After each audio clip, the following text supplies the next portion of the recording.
Infertilidade, o peso invisível de ser tentante quando o sonho da maternidade demora. É invisível também quando a gente vai a um ginecologista, a gente não tem uma cultura de prevenção de fertilidade. Tratamento é caro? Ué, você não perguntou quanto vai ser? Uma coisa, uma menina que só precisa de uma orientação, a preço da consulta. O Guti, na verdade, é a energia essencial para o corpo. Então, se não tem uma alimentação essencial, se não tem um sono para liberação hormonal, o estresse também, a ansiedade, a agitação mental, acaba que não engravida A naturalmente. importância não só da mulher, mas do casal em si que está passando por uma infertilidade, está procurando uma ajuda psicológica para ajudar nesse aspecto, né? Porque muitas vezes o homem não vai entender a mulher não sabe explicar o que ela está sentindo, o que ela está passando com esse medo, com essa culpa. Mais o Natcast no ar. Se você já está nos assistindo, já curta esse podcast, já compartilha. Se você ainda não é inscrito aqui no nosso canal, se inscrevam para vocês ficarem aí ligadinhos em todos os nossos conteúdos. E hoje vamos falar sobre infertilidade. Vamos ter uma roda onde a gente vai abordar o peso invisível de ser tentante quando o sonho da maternidade demora. E para estar falando um pouquinho comigo hoje aqui nesse bate-papo, nessa roda, estou com a Lidiane Moura, ela que é psicóloga perinatal e da reprodução humana assistida e membro da Associação Brasileira de Reprodução Assistida. Lidiane, gratidão por você estar aqui no Natcast, por Gratidão. participar dessa roda. Obrigada pelo convite. Para mim é uma honra estar falando desse tema aqui com vocês, dessa oportunidade. Muito obrigada. Eu que agradeço. Também estou aqui com o Dr. Luiz Bin, ele que é ginecologista obstetra, especialista em reprodução humana. Doutor, gratidão por você estar aqui no Natcast também. Eu que agradeço pelo convite, Nath. E também estou aqui com a Melissa Coelho, ela que é fisioterapeuta, especialista em acupuntura na fertilidade. Melissa, gratidão por você estar aqui também. Obrigada pelo convite, muito feliz por falar desse tema hoje. E para a gente iniciar, né, eu gostaria que vocês se apresentassem um pouquinho para o pessoal de casa, falar um pouquinho da profissão de vocês, por que que vocês escolheram essa profissão também. E aí a gente começa com a Lid, né, se apresentando, falando um pouquinho da sua profissão, por que que você escolheu aí ser psicóloga. Nossa. Bom, eu escolhi ser psicóloga, acho que era um dom de vida. Me sinto uma pessoa que escuta desde quando eu comecei a me reconhecer como pessoa. Mas o trabalho com a infertilidade, ele me atravessou. E aí, em certo momento, em 2020, eu comecei a entender um pouco desse universo e comecei a pensar que era um lugar que precisava de escuta, que precisava de acolhimento especializado e que as pessoas precisavam conhecer e ter uma assistência adequada neste momento, que é um momento tão sensível da vida, né? Sim. E aí, desde então, eu tenho página no Instagram, já fiz rodas, conversas, grupos, e é um trabalho que eu sinto que é um propósito na minha vida. Então, desde 2020, venho trabalhando nesse tema. E é o primeiro podcast, né, Lid? Tá nervosa, gente? Gente, Eles dá estão pra nervosos. respirar Né? aqui. Eles se soltam mais. Doutor, e você, né? Por que que você escolheu aí trabalhar na área da saúde? Qual foi, assim, o motivo que você teve? Você sempre quis trabalhar nessa área? Sempre quis aí ajudar mulheres também nessa parte da reprodução humana? Bom, Nath, sinceramente, essa é uma das perguntas mais difíceis que eu tenho que responder, tanto em cursos, em vídeos, em aula, qualquer lugar que eu vá, porque é até uma discussão até no meio, na comunidade oriental. Filho de oriental vai fazer engenharia, vai fazer administração e tal. E na verdade, quando o pessoal que tá fazendo vestibular, até minha sobrinha me perguntou, mas você queria sempre ser médico? Não, eu ia ser engenheiro do ITA. Ah, Mas o que aconteceu? Ah, medicina me chamou mais alto. Na verdade, até foi engraçado, porque todos meus tios, a minha família já desconfiava da minha tendência para medicina, só que a minha família é formada só por gente das exatas, né? Engenheiros, economistas, dono de loja, engenheiros de empresas, então a gente aprende só exatas, exata, exata, os amigos da exatas, vou fazer engenharia, só que daí o mérito do acaso eu fiquei pensando assim, peraí, eu vou fazer engenharia, matemática o dia inteiro, aí uma piada aí que eu solto na turma, rodeado por homens, não, obrigado. Vou fazer outra coisa, aí um dos meus melhores amigos falou, Luiz, já que você gosta de estudar, eu quero ir para biológicas, vamos fazer um curso de biológica no colégio? Vamos. Fui para daí o professor falou, duvido você passar no vestibular de medicina. Eu falei, professor, bora fazer. Passei, fui fazer medicina. Na medicina, quis ser cirurgião hoje, ou anestesista. Só que os professores, vem Luiz, vem para maternidade, vem fazer plantão, vem pegar a vida de médico. Eu falei, não, eu quero ser cirurgião. Então tentei fugir de novo, nada. Meu tio, por coincidência, ginecologista de por outra faculdade, ele falou, melhor você não fazer, que seu avô já não gosta da minha vida. Eu falei, tá bom, tio, já entendi. Gostei da maternidade. Fui fazer ser ginecologista obstetra. Na ginecologia obstetrícia, professores falaram, qual que é a pior matéria? Endocrinologia ginecológica. Eu falei, eu não quero essa matéria pra mim, não. Qual que foi o maior desafio? Um dos chefes falou, tem um curso novo de reprodução. Quem vai ser o primeiro residente a ir frequentar? Manda o Luiz. Se é para mandar uma coisa nova, pede para ele ir. Quando eu fui lá para o Instituto Gera, que é uma clínica de reprodução, peguei gosto pela reprodução e estamos aí há 14 anos sem querer largar a reprodução. Todo mundo fala, nossa, como é que você gosta disso? Eu falei, reprodução? Nossa, ótimo. Sim. Não, mas as pacientes, eu falei, não, o paciente precisa da gente, o casal precisa, não é nem... Eu fugi de tratar homens, até minha turma da faculdade a minoria era homem, e não tinha como. Aí eu falei, não, vou fazer reprodução, vamos tratar os casais, é uma coisa importante. E não, literalmente assim, todo mundo fala, você fugiu de tudo e Caiu a verdade... nessa, né? Você se encontrou onde você precisava. Eu falei, É o propósito, né, doutor? É o propósito. E você, Melissa, como que foi para você, né? Você sempre quis trabalhar nessa área? Onde que surgiu? Ajudar pessoas, né? Que hoje a acupuntura ela está sendo mais conhecida, né? Sim. A primeira profissão que eu abracei foi a fisioterapia. Sempre gostei de amenizar as dores dos outros. E a acupuntura é meu segundo amor, então me especializei em acupuntura aqui no Brasil, numa das primeiras escolas de acupuntura, chamado SEATA, em São Paulo. E no ano de 2015 pude ir para a China estudar, e na verdade a área de fertilidade me escolheu, né, lá. Então eu estagiei na primeira semana em fertilidade, a segunda semana fertilidade, e eu disse, nossa, eu vou ficar o mês inteiro em fertilidade, e eu passei mais de um mês estagiando na área. E as técnicas de reprodução, de como a acupuntura poderia auxiliar na concepção espontânea, na fertilização in vitro. Então, eu fiquei me especializando lá durante 2 meses. E quando eu voltei para o Brasil, eu percebi que tinha um déficit na área de acupuntura, ajudando. Muitas pessoas não conheciam a acupuntura na fertilidade.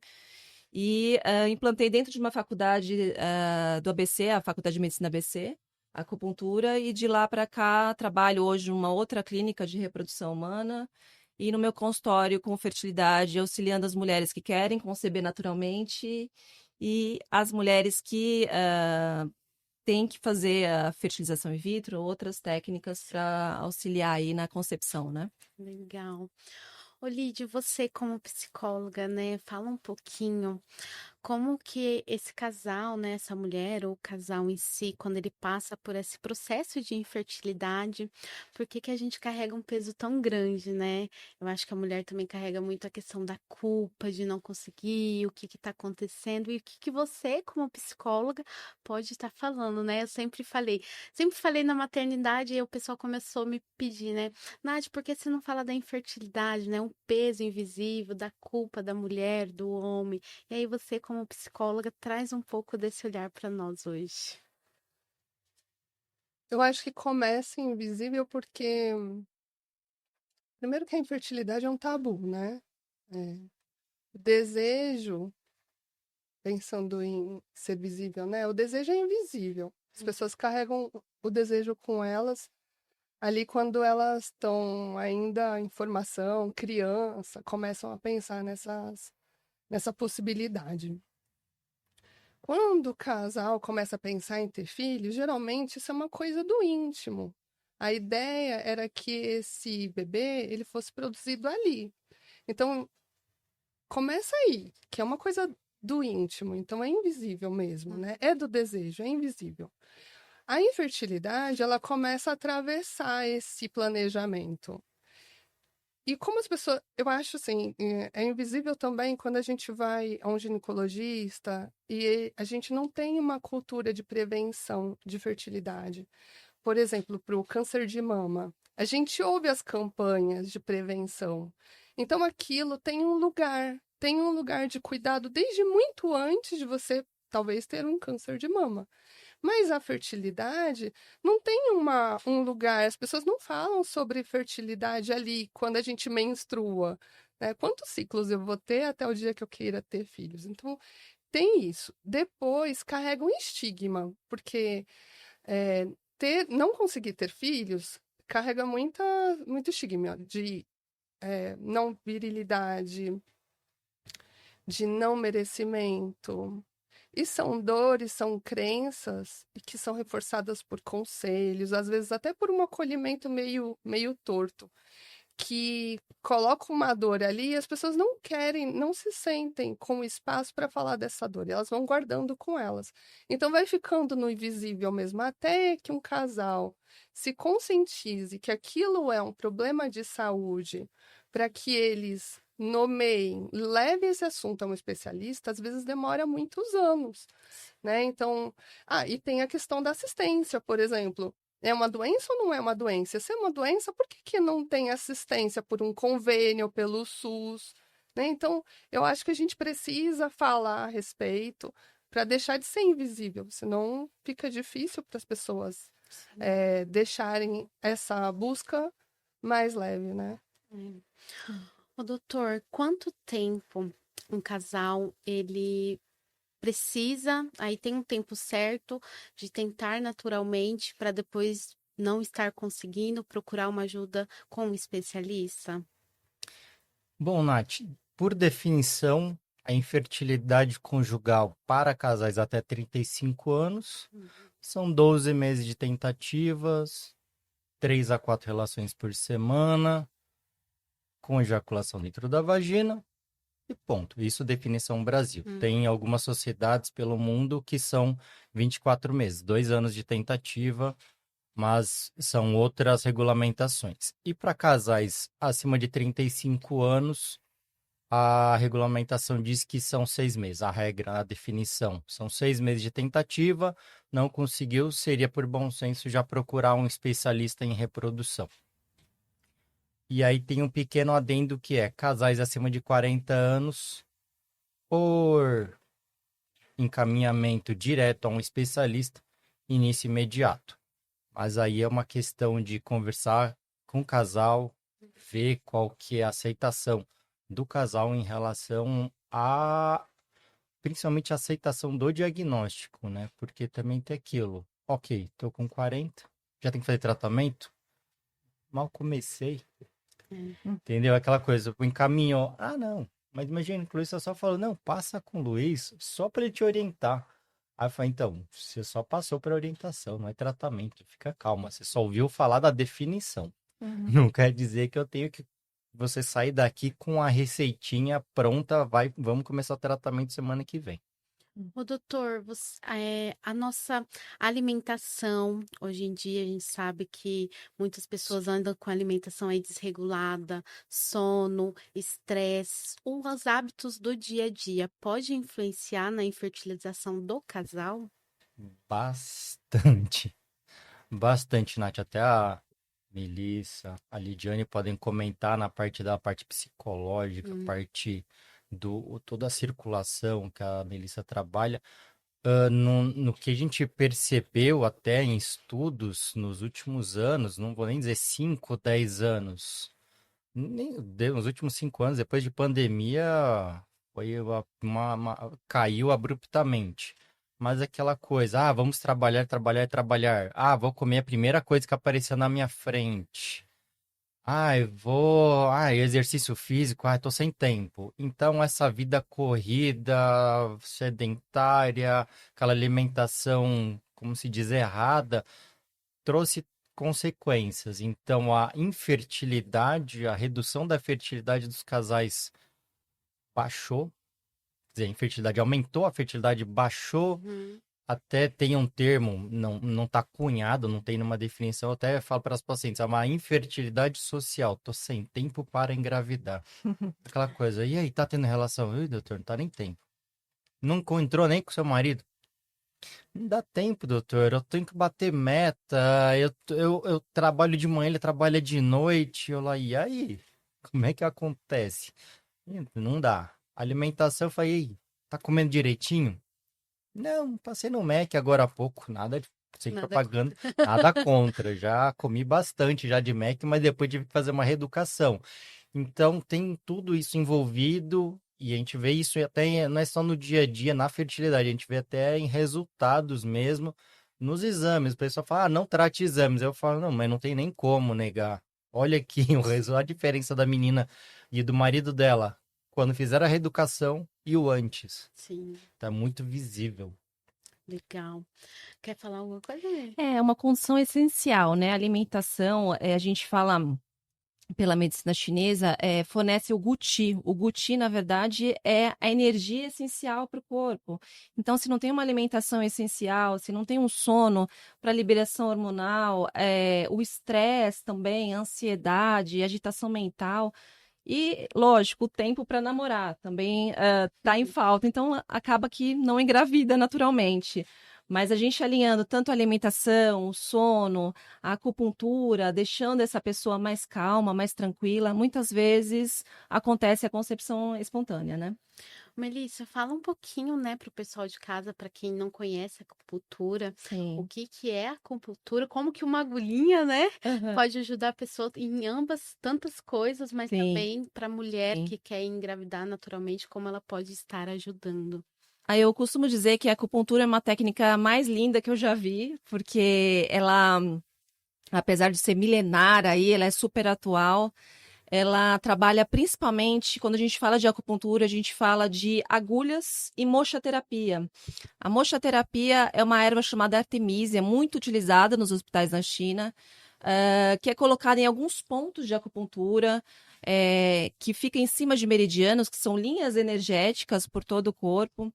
E quando a gente coloca uma agulhinha no paciente, a liberação de várias substâncias anti-inflamatórias, analgésicas, neurotransmissores responsáveis aí pelo bem-estar do paciente e também auxilia na regulação hormonal, favorecendo tanto o crescimento de folículos, a qualidade dos óvulos, o preparo do endométrio, então traz circulação uterina, trazendo aí uma concepção espontânea. E é importante que se saiba que não é só a mulher que é favorecida nesse processo, o homem também. A gente vai falar depois a respeito de como a acupuntura pode auxiliar também os homens. Legal. Ô, Lid, hoje a gente sabe, né, que hoje a mulher, ela que vai mais à procura de uma psicóloga, terapeuta, né, de um médico também para estar ajudando nessa parte. E fala um pouquinho da importância, não só da mulher, mas do casal em si que está passando por uma infertilidade, está procurando uma ajuda psicológica para ajudar nesse aspecto, né? Porque muitas vezes o homem não vai entender a mulher não sabe explicar o que que ela está sentindo, o que que ela está passando com esse medo, com essa culpa. E quais são, assim, os aspectos emocionais que você nota tanto nesse processo de infertilidade? Certo. Bom, são muitos, né? O casal, como você disse, né? Então, homens e mulheres vivem isso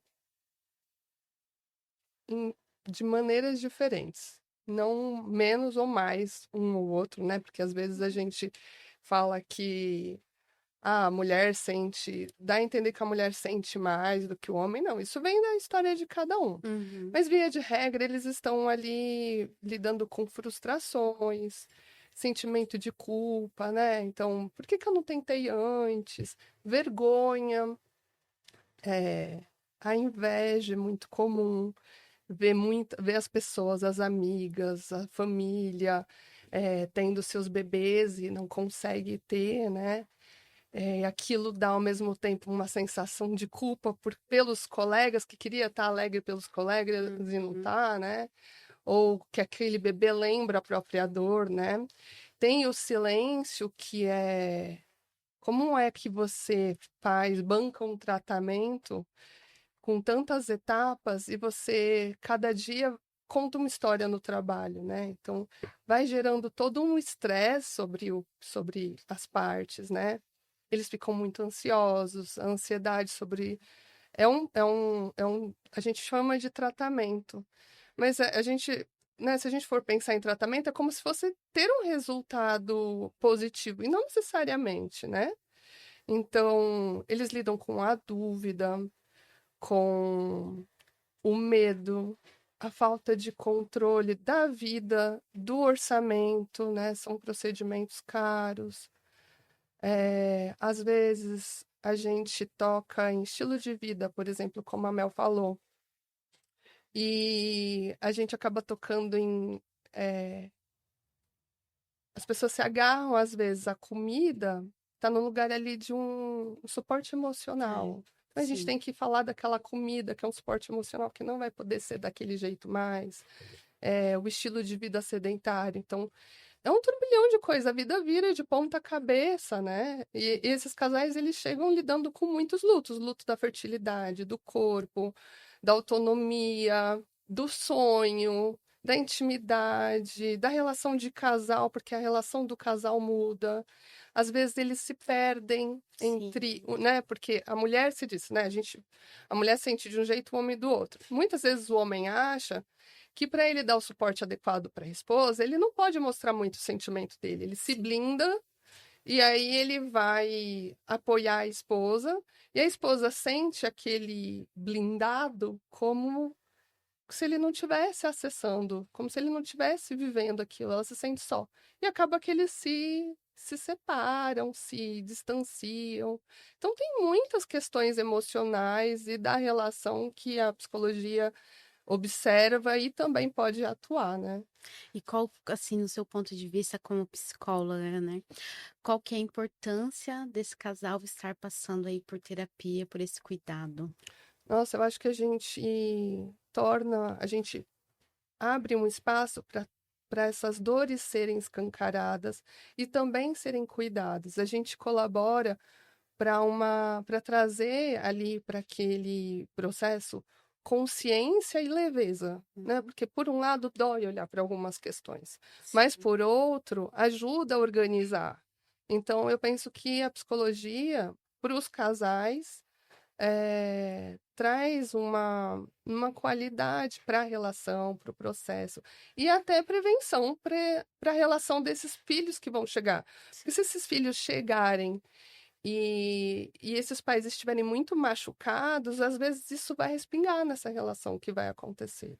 Então, eu penso que a gente trabalha até em prevenção para aquele ser humaninho que está vindo. E é importante também, Nath, a gente ver o paciente antes, então fazer esse processo de psicologia, de acupuntura, pelo menos uns 2 meses antes de entrar numa FIV, por exemplo, ou querer engravidar naturalmente, porque trabalha-se tanto o mental, quanto a parte física, quanto a parte energética, são várias camadas. E é importante que se saiba também que a acupuntura de jeito nenhum substitui a psicologia, porque muitas vezes a gente coloca as agulhinhas lá no paciente e o paciente vai se abrindo, trazendo vários traumas, várias lembranças que vêm à tona e eu digo, vá ressignificar com o seu terapeuta, porque é normal, os pontos de acupuntura, eles já abrem memórias, muitas vezes, memórias orgânicas, emocionais, mas que têm que ser trabalhadas com um profissional. Né?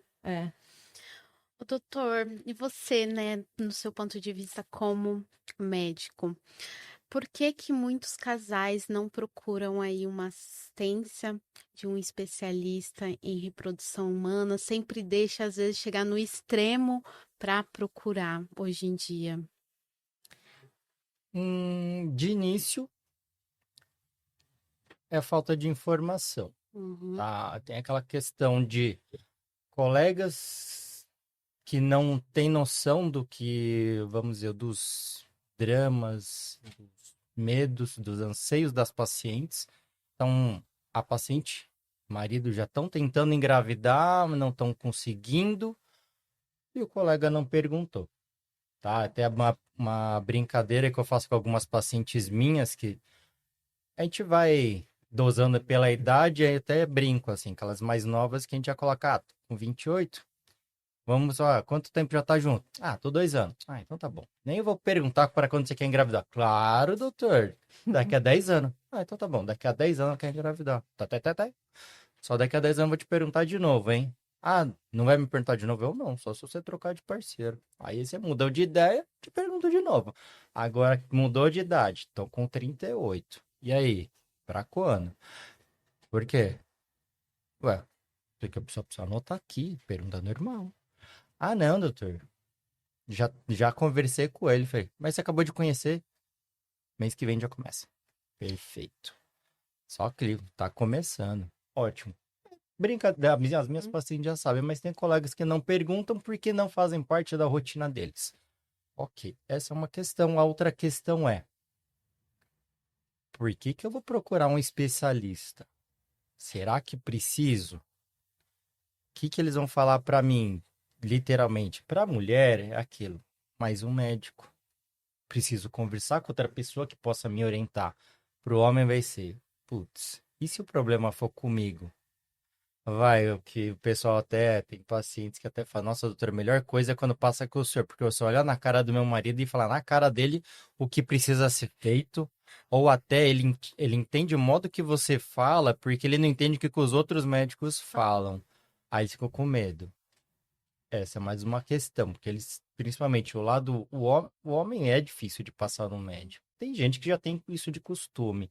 E a terceira parte, que daí é quando o casal, a dupla tem receio de passar num especialista, que é literalmente onde dói. Eles falam, doutor, eu não passo porque é caro. Eu só solto aquela, o que é caro. Porque é aquilo, pra mim, o meu cabeleireiro cobra R$ 60 desde quando eu conheço ele, já tem 10 anos. Ele sempre me cobrou 60. Eu fui num de um amigo meu, cobrou 200. Eu falei, cara, é 30 minutos que você corta meu cabelo. Cabelo oriental é difícil, mas 200? Tá bom, vai. E aí, o que é caro? Tem colar, tem amigo meu que cobra um pouco mais? Cobra um pouco sim. mais o tratamento, mas o que é caro? Entendeu? Tem gente que fala, não, 200 é barato pra cortar um cabelo. Pra mim, eu achei muito. Agora, tratamento é caro? Ué, você não perguntou quanto vai ser? Sim. Você tem que pesar o quanto profissional, medicação, Uhum. quanto tempo. Uma coisa é uma menina que só precisa de uma orientação, preço da consulta. Outra coisa é o casal que o homem tem uns viés, tem probleminhas, a mulher tem outros probleminhas. Vamos agravar mais um pouco o caso. É uma endometriose, que daí tem mais outras coisas. Aí, é claro que a cifra vai aumentando. Sim. Elas, ai, doutor, mas vai ser que é muito caro. Eu falei, calma, vamos ver primeiro. Sim. Em Sim. vez de você achar que é um caminhão, é só um caminhãozinho de brinquedo que você vai gastar. O doutor, você acredita também que falta essa conscientização dos profissionais de estar falando com tanto a mulher como o homem, como você falou, o homem ele é mais difícil de procurar uma ajuda, de ir, realmente só vai porque a mulher fica aqui, né? Sim. Mas você acha que também falta um pouco desses profissionais trazer um pouco da consciência da preservação da fertilidade do casal? É um tema difícil. É aquilo, preservação da fertilidade, se tocar da mulher, ela aceita. Do homem, ele fala, por que congelar o sêmen? Ou até da mulher, ela diz assim, mas por que congelar meu óvulo? Porque preservação da fertilidade, eles, tá, quem me garante que eu não vou engravidar daqui a pouco? Por que já gastar com algo que literalmente é um investimento alto em medicação, em laboratório. Ah, vou deixar guardado ali. E se daqui a pouco eu engravido com 3 meses de tentativa? Como é que o senhor vai me explicar o gasto que eu tive 6 meses atrás por ter congelado meus óvulos? Dos homens ainda vai, 6 meses, vai estar no quê? Na segunda coleta do sêmen ainda. Uhum. Que daí normalmente o homem só vai congelar sêmen se for fazer um tratamento oncológico. Que felizmente o homem lá de cima, o moço lá de cima chegou e falou, ó, desde que você seja saudável, seus espermatozoides serão renovados de a cada 2 ou 3 meses, tá tudo novinho em folha. Da mulher, não. Da mulher, assim que você foi gerada no útero da sua mãe, seu óvulo já foi fabricado. Então, cada ano que se passa já vai envelhecendo esses óvulos. Então, a preservação da fertilidade é um tópico um pouco pesado. E você chegar e propor, ela vai só olhar, ou ele, o casal vai achar assim, congelar o óvulo ou congelar o embrião, doutor? Porque congelar sêmen, eles até falam, não vejo muito porquê. Até entre os especialistas mesmo, falam, congelar o sêmen, pois não vai ter câncer. O cara vai continuar produzindo. Sim. Agora, a mulher congelar o óvulo, uma certa idade, 35, 38, fala, ó, não achou ainda alguém? Vamos tocar no assunto de congelar esses óvulos, porque pela sua rotina, eu acho que vai demorar um pouquinho para você engravidar. E se for um casal, por exemplo, outro dia, vê no consultório, eles falam, ó, doutor, recebi uma proposta. Falei, peraí, eu só olhei, peraí, da onde tá vindo a fala? É porque proposta que você recebeu, filho? Eu chamo sempre os meninos de fi. Tô indo pro Emirados. Eu falei, quanto tempo você vai ficar lá? Me fala que você vai voltar ano que vem. Não, não, vou ficar 3 anos lá. Eu falei, não, não. 3 anos, vamos congelar embrião. Fim de conversa. Então vai de cada caso, né, doutor? Vai de cada caso. Legal. Ô, Melissa, e você, né? Agora fala para os homens também, Sim. como a acupuntura, ela pode estar ajudando o homem também nessa questão da infertilidade. Então, é importante que se saiba que, o doutor pode me corrigir se eu estiver errada, 40% da infertilidade do casal é do homem. Então, muitas vezes, eles trazem a mulher e ficam do lado de fora do consultório esperando. Eu digo, não, vocês também precisam fazer uma avaliação minuciosa. A gente faz a avaliação pela língua do paciente, pelo pulso do paciente, para ver a condição orgânica. A gente encaminha lá para os especialistas em urologia para ver se está tudo certinho. E a acupuntura no homem, ela age aumentando a circulação nos testículos, então trazendo mais nutrição para esse espermatozoide, trazendo motilidade, melhorando processos inflamatórios, como a varicocele, fazendo com que o espermatozoide crie vitalidade aí e consiga ter uma concepção espontânea. Então, é importante que se faça pelo menos 1 mês e meio de acupuntura semanalmente, 1 ou 2 vezes por semana, para trazer essa vitalidade para o espermatozoide. Então, tem, assim, um tempo de processo para o casal, né? Tanto a mulher como o homem, que eles podem passar aí fazendo acupuntura, que você indica. Quando é qualidade dos óvulos, tanto a nutrição quanto nós da acupuntura, dizemos pelo menos 3 meses de acupuntura. 3 meses o casal deve fazer acupuntura. Mas, às vezes, esse processo pela baixa reserva ovariana, enfim, tem que ter agilidade ali. Então, pelo menos de 4 a 6 sessões antes de uma fertilização in vitro, a gente indica.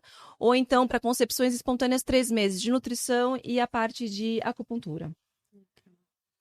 Lid, fala um pouquinho, né, como a psicóloga ela pode estar ajudando também aí, contribuindo, quando é a questão de uma reprodução ali assistida, que a mulher vai passar por esse processo.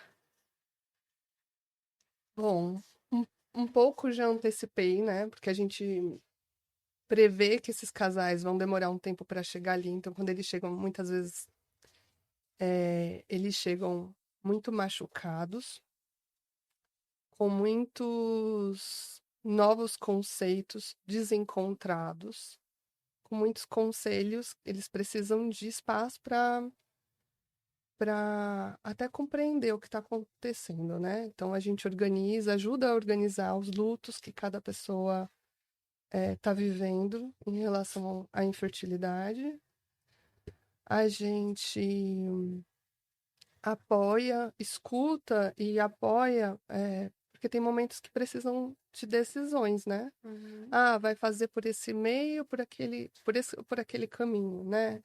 Tem momentos no tratamento de reprodução assistida que não se pode ir mais com material próprio, né? E esse é um momento de drama, por exemplo, para a maioria dos casais. Ah, eu não posso ter um bebê dentro do meu útero. Ah, eu não consigo, não tenho reserva, né? Como eu cheguei aqui, tem 15 anos que eu vou ao ginecologista e agora eu descubro que eu tenho uma baixa reserva. Então, muitas vezes eu percebo que hoje eu atuo no centro de reprodução e muitas vezes eu percebo que a gente abre espaço até para ajudar o paciente a traduzir, digerir as informações que ele recebeu. Eu vejo também que a equipe da psicologia consegue perceber e até escutar os atravessamentos dessas histórias, dessas lutas, desses lutos que os pacientes estão vivendo, mas que os profissionais também estão sentindo, porque eles estão vibrando, eles estão torcendo e eles também estão sofrendo quando o resultado não é favorável, né? E o resultado não é favorável muitas vezes, né? Então, às vezes, o casal tem que tentar várias vezes para conseguir. Da onde eu tiro o recurso para isso? É a hora de começar de novo? Às vezes vem o negativo. É o meu momento de começar de novo? Eu já acompanhei pessoas que quiseram fazer uma tentativa atrás da outra. E isso Como que tem. fica o psicológico, Exato, porque o emocional? muitos casais vivem isso só como, tá tudo bem, deu errado e eu vou para próxima tentativa. Mas muitos casais vivem como perdi meu filho. Às vezes eles sabem até se iria ser menino ou menina. Então, eu perdi o meu bebê. Eles vivem um luto e você precisa dizer, você está sentindo um monte de coisa e isso é normal porque você perdeu uma esperança, a projeção de um bebê que havia ali. Não é só o embrião. É um filho que você tá.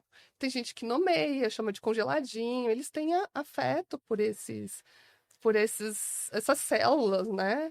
Então a gente tá ali para ajudar a nomear, para ajudar na elaboração do luto, para ajudar a pensar e também para oferecer caminhos de atenuar o estresse, porque muitas vezes tem muito estresse envolvido, né? Então, E nesse momento eu acho bem importante entrar com a acupuntura para limpeza de traumas, para serenar a mente. Então, a psicologia nesse momento, porque muitas delas também falam, então eu já vou para a próxima transferência, né?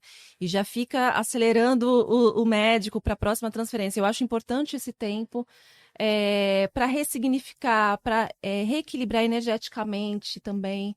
Então, para ter todas as condições favoráveis para a próxima transferência dar certo. Eu acho importante esse tempo.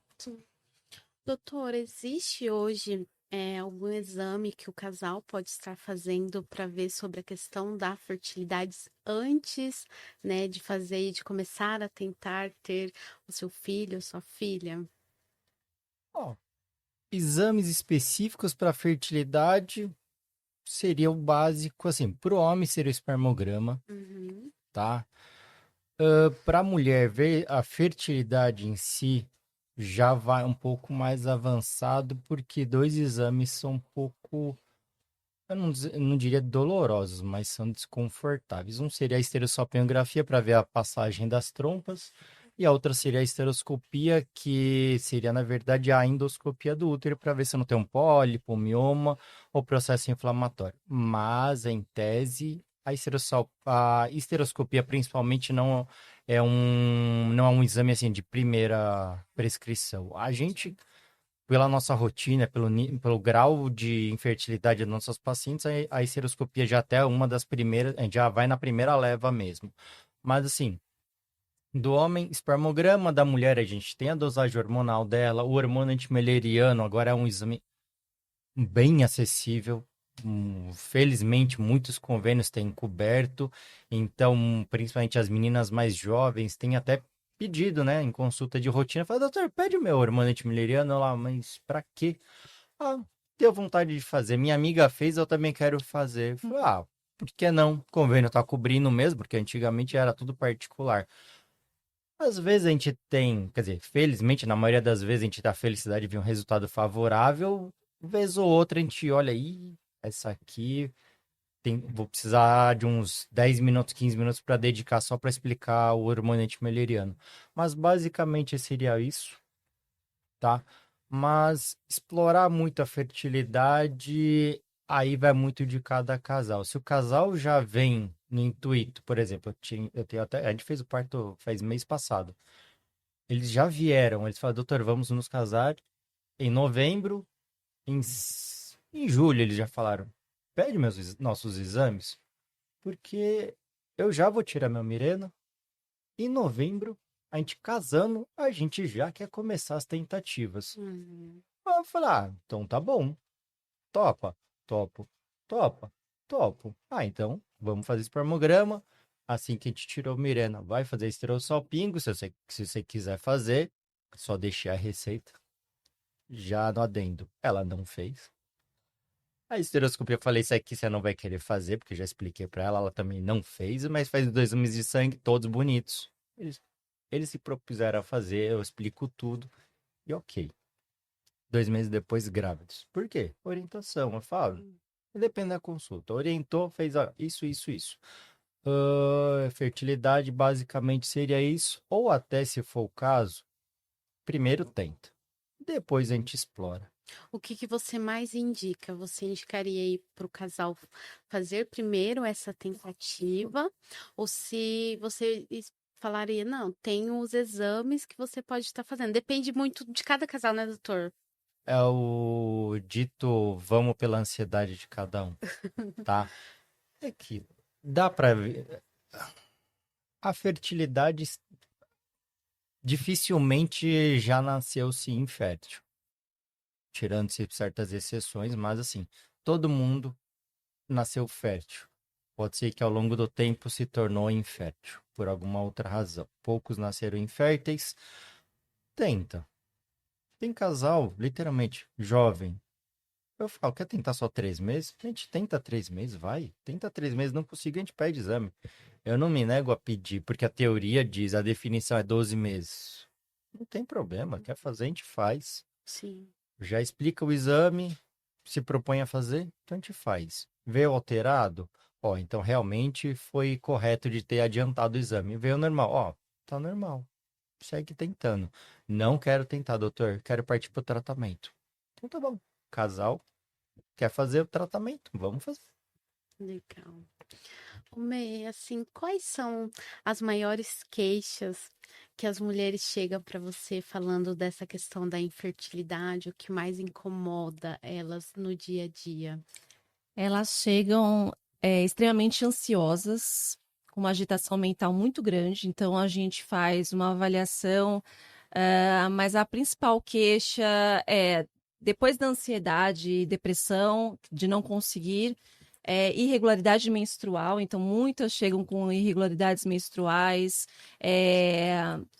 não fechou um diagnóstico ali, então tem uma dor de anos, muitas vezes, que alguns especialistas dizem é normal ter dor durante o período menstrual, ou dores lombares muito grandes, e a gente vê pela medicina chinesa que nenhuma dor é normal, que muitas vezes queixas de dores lombares, é muito frio, então mulheres com muito frio, tem alguma alteração que não tenha, muitas vezes não tem nada em exame de sangue ainda, mas condiz com baixa do yang de yin, que a gente fala, que é baixa desse calor, baixa dessa vitalidade que essa mulher traz, né?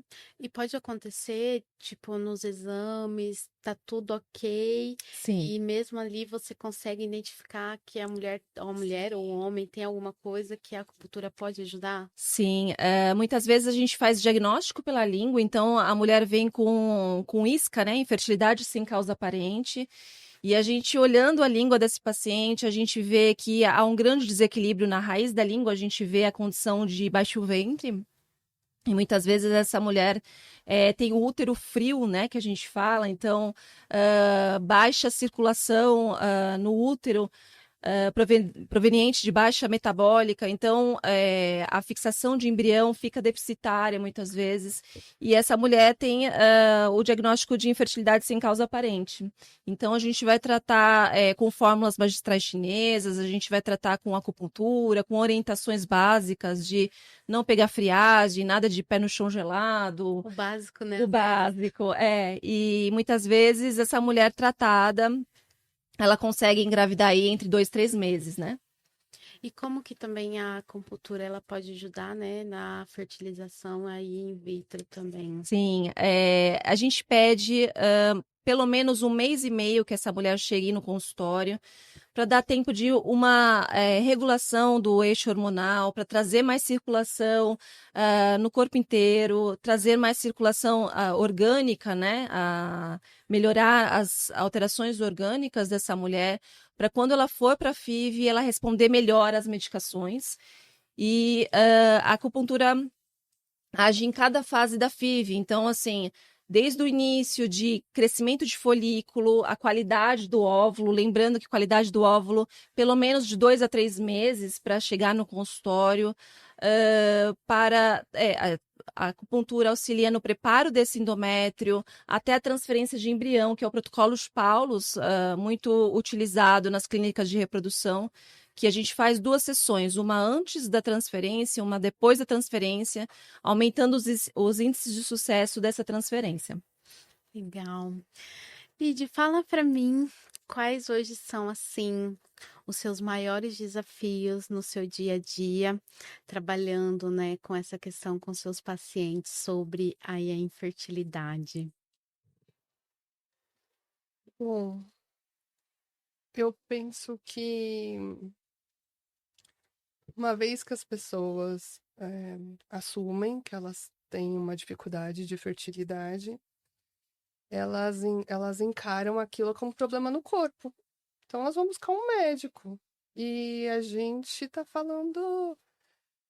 A gente da psicologia vem para falar, não, vamos integrar. Vamos integrar. Tem um corpo que está precisando de cuidado, mas tem uma mente, tem um sujeito, tem uma história, tem uma biografia que foi construída desde quando você nasceu e talvez antes disso, né? Tem um sujeito aí, tem um sujeito que virá. Então a gente fazer as pessoas saberem, pensarem sobre como aquele evento vai interferir na linha do tempo, na linha da vida dela, como aquilo vai ter repercussão, como tem repercussões emocionais ali durante o processo.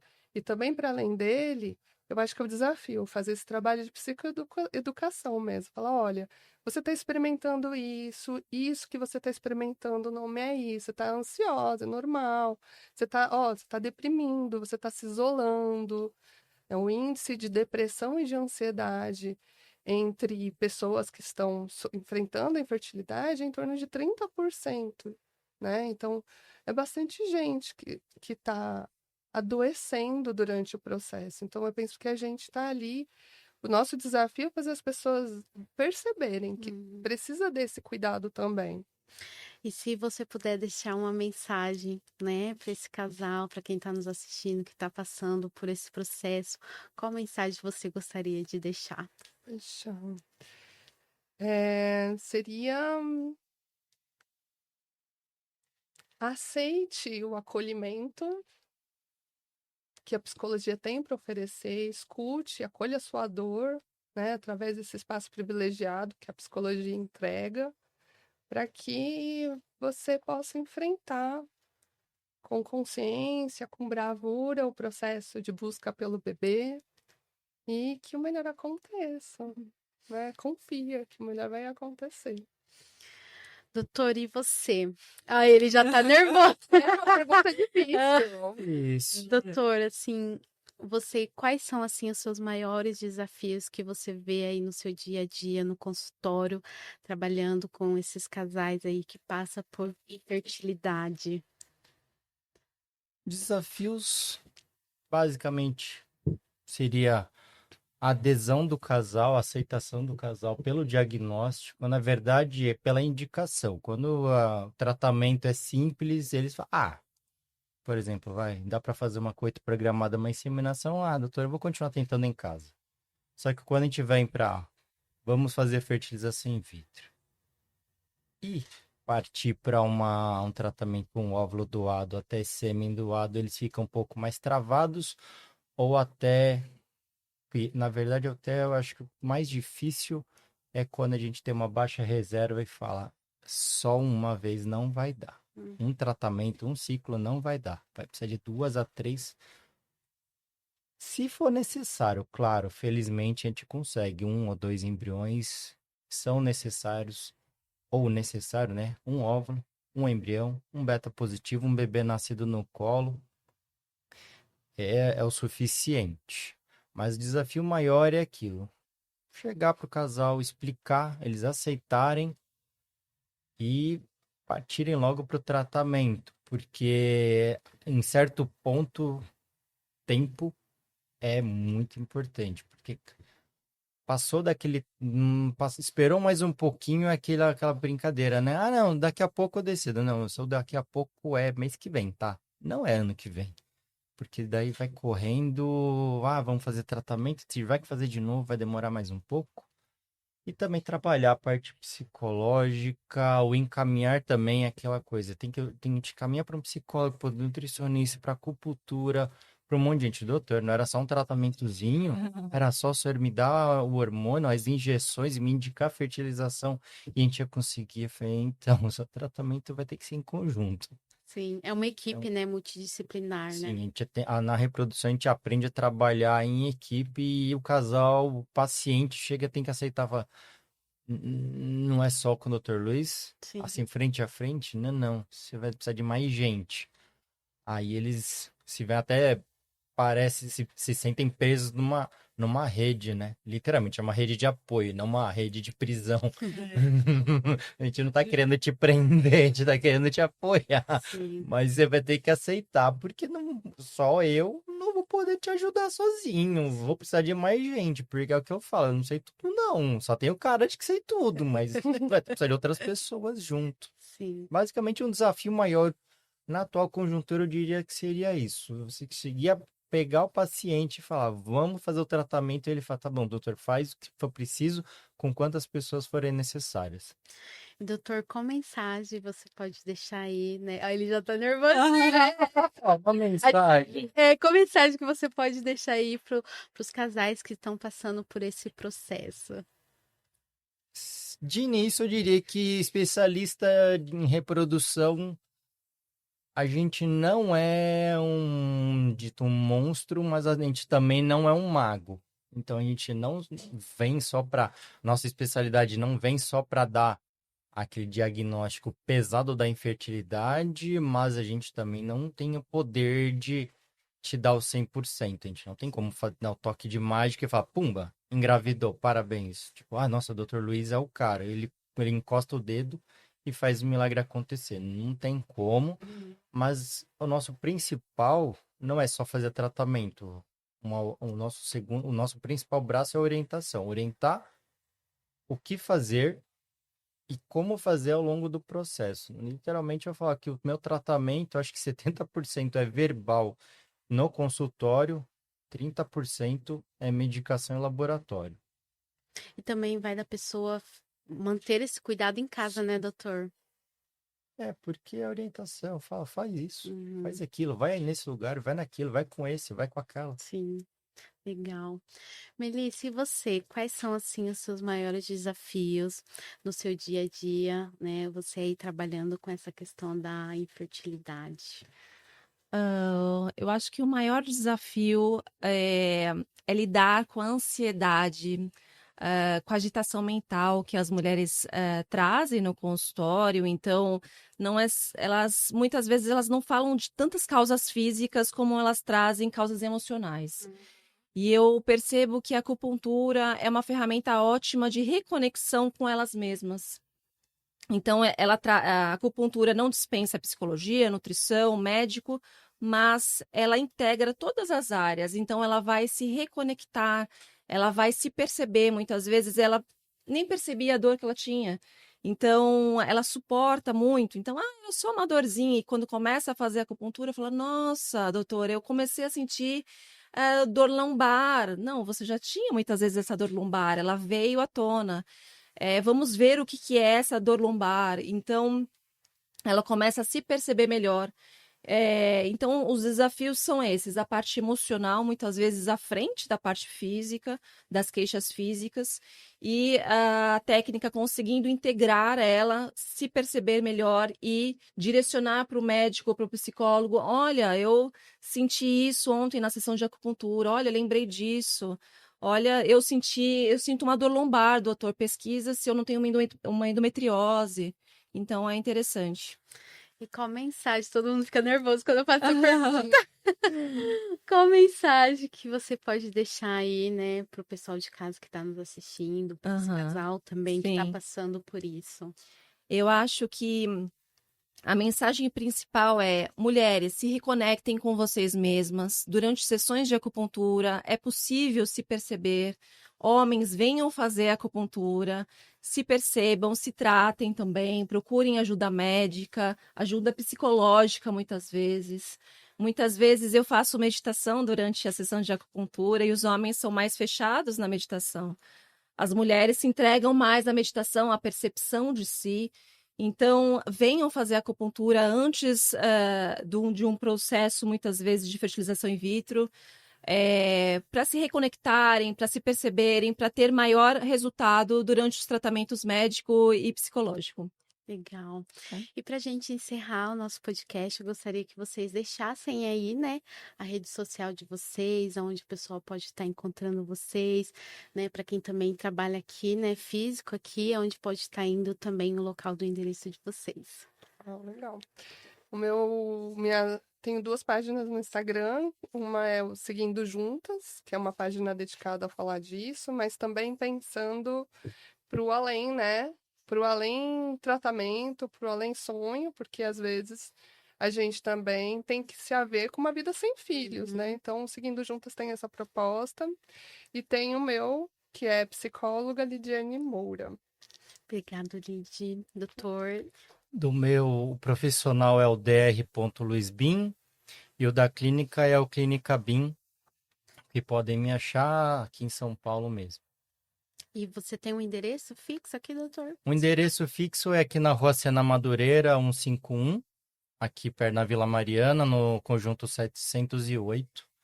O telefone de contato direto da clínica é o 011 91122 1710. Obrigada, doutor. Melissa. O meu é Acupuntura Melissa Coelho no Instagram. No site é Acupuntura Fértil, então é acupunturafertil.com.br. E eu atendo em Santo André, sou de Santo André, ABC, na Rua das Figueiras, 2001, bairro Campestre ali, tá? Eu Obrigada. também atendo em Santo André, no consultório, na Rua Gonçalo Fernandes. Quero agradecer a todos vocês, né, por participar dessa roda de conversa, por falar um pouquinho sobre esse assunto, trazer aí perguntas relevantes, respostas também, que acho que todo mundo que tem essas dúvidas, hoje aqui nesse podcast a gente tirou bastante. Então, quero agradecer a todos vocês. Foi um prazer, Nath. Obrigada, viu? Adorei. Pelo convite, adorei também. Agradeço muito o convite, agradeço muito poder fazer parte dessa roda com vocês todas. E você que chegou até o final deste podcast e ainda não curtiu, deixe sua curtida, deixe o seu comentário, o que vocês acharam do podcast de hoje. Se você ainda não compartilhou esse conteúdo, compartilha. Se você ainda não é inscrito aqui no nosso canal, se inscrevam e eu espero vocês no próximo Natcast.